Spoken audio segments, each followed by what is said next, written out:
Sa isang emosyonal na post sa social media, ibinahagi ni Kian Cipriano ang matinding sakit at pagdadalamhati sa biglaang pagpanaw ng kanyang ina, si Chona Cipriano.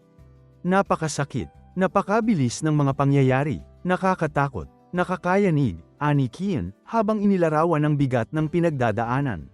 Sa gitna ng dalamhati, nagpasalamat siya sa pagmamahal at kabutihang loob ng kanyang ina, na ayon sa marami ay may napakabuting puso at walang masamang tinapay.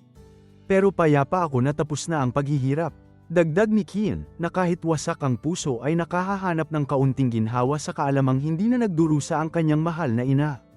Ibinahagi rin ni Kian kung paanong patuloy niyang nararamdaman ang presensya ng kanyang ina, sa mga kanta, sa ihip ng hangin, at sa pagmamahal ng mga taong naiwan nito.